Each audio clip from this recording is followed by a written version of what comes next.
प्रणाम दोस्तों। टाइगर्स हमारे भारतीय जंगलों की शान है, लेकिन क्या आप जानते हैं कि इस शान के पीछे के मुख्य किरदार कौन है? जी हाँ दोस्तों, आज के इस वीडियो में हम बात करेंगे इंडिया के 5 सबसे प्रसिद्ध टाइगर्स की। दोस्तों, नंबर 5 पर है टडोबा का गॉडफादर बागडो। बागडो अपनी बेमिसाल ताकत की वजह से हमेशा चर्चाओं में रहा और लोग इसे सबसे शक्तिशाली बाघ भी बताते हैं। बागडो के पूरे जीवन काल में कोई भी दूसरा बाघ उसके इलाके पर कब्जा नहीं कर पाया। जी हाँ दोस्तों, बागडो को स्कारफेस के नाम से भी जाना जाता है, क्योंकि एक बार एक गौर के शिकार के दौरान इसकी एक आंख में चोट लग गई थी और उस चोट का निशान जीवन भर बागडो के साथ रहा। दोस्तों, बागडो दुश्मनों के लिए जितना बेरहम था, उतना ही नर्म दिल था अपने परिवार और साथियों के लिए। एक मेल टाइगर होने के बावजूद भी ये अपने बच्चों के साथ रहता था और उनका ख्याल भी रखता था। और इसी कारण टडोबा में बागडो के लगभग 30 से भी ज्यादा बच्चे हैं, जो कि अपने आप में एक वर्ल्ड रिकॉर्ड है। किसी से भी नहीं हारने वाला ये बाघ अंततः अपनी उम्र से हार गया और 23 मई 2022 में उम्र हो जाने की वजह से इसकी मौत हो गई। दोस्तों, नंबर 4 पर है मुन्ना टाइगर। मुन्ना, जो कान्हा का मसीहा था, इसके नाम के पीछे की वजह और भी दिलचस्प है। हुआ ये कि एक बार कुछ गाइड सफारी पर निकले थे। उनकी नजर एक टाइगर पर गई जिसके पैर में उस वक्त चोट लगी हुई थी। उन गाइड में से भी एक मुन्ना नाम का गाइड लंगड़ा था। बस मजाक मजाक में किसी ने टाइगर को भी मुन्ना कह दिया और जन्म हुआ वर्ल्ड फेमस टाइगर मुन्ना का। दोस्तों, मुन्ना फोटोग्राफर और टूरिस्ट का भी पसंदीदा था, क्योंकि वो कभी भी इनकी गाड़ियों पर चार्ज नहीं करता था। लेकिन मुन्ना की एक आदत बहुत डरावनी और दुर्लभ थी। मुन्ना कभी कभी दूसरे टाइगर्स को मार दिया करता था और फिर खा भी लिया करता था। दोस्तों, इतना ही नहीं, मुन्ना पर इंसानों को मारने का भी इल्जाम लगने लगा था। इसलिए फिर उसे भोपाल के वन विहार में कैद कर दिया गया, जहां उसने अक्टूबर 2021 में आखिरी सांसें ली।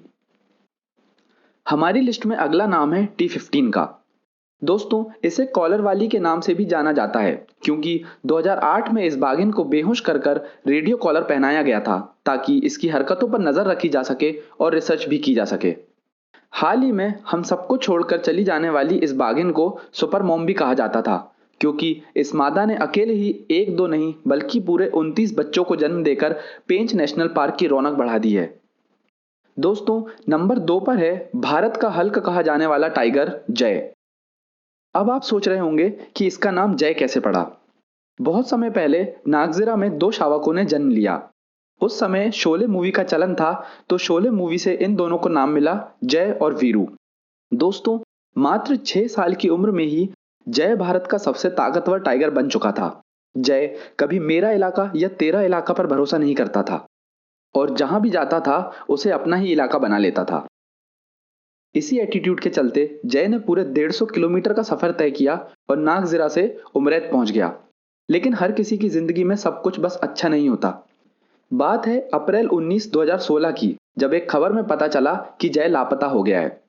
दोस्तों, वन विभाग के तमाम सर्च ऑपरेशंस के बाद भी जय नहीं मिला। जय का खो जाना आज भी एक बड़ी पहेली बनकर रह गया है। आप हमें कमेंट सेक्शन में जरूर बताएं कि आपको क्या लगता है इसके पीछे का कारण। दोस्तों, इस लिस्ट में सबसे ऊपर है टाइग्रेस मछली। ये हमारे देश के लिए किसी कोहिनूर से कम नहीं थी। जी हाँ दोस्तों, मछली अकेले ही हर साल $10 मिलियन यानी पूरे 80 करोड़ रुपए कमाती थी। क्यों, चौंक गए ना? दोस्तों, माना जाता है कि विदेशों के लोग सिर्फ इस टाइग्रेस को देखने के लिए भारत आते थे। अब सबसे बड़ा सवाल यह है कि ऐसी क्या खास बात थी इस बाघिन में। मछली की सबसे कमाल की बात यह है कि उसने अकेले ही एक 14 फीट की मगरमच्छ को चुटकियों में मार गिराया था। जी हाँ दोस्तों, और इस कारनामे के बाद मछली न केवल भारत बल्कि समूचे विश्व की सबसे प्रसिद्ध बाघिन बन चुकी थी। इसी कारनामे के बाद कुछ ही दिनों में मछली दुनिया की सबसे ज्यादा फोटोग्राफ्ड टाइग्रेस भी बन गई। दोस्तों, इतना ही नहीं, मछली की मौत के दौरान उसकी उम्र 19 साल से ज्यादा थी, जो कि उसे पूरी दुनिया में सबसे ज्यादा जीने वाली बाघिन भी बनाता है। आज रणथंभौर में जितने भी टाइगर हैं, उनमें से ज्यादातर मछली के ही वंशज हैं। मछली आज भी हम भारतीयों के दिलों में शान से जिंदा है। तो दोस्तों, ये थे हमारे सबसे प्रसिद्ध टाइगर्स। ऐसी ही रोचक जानकारियों के लिए हमारे चैनल को जरूर सब्सक्राइब करें और इस वीडियो को लाइक करना ना भूलें। अब मिलते हैं अगले वीडियो में, तब तक के लिए धन्यवाद।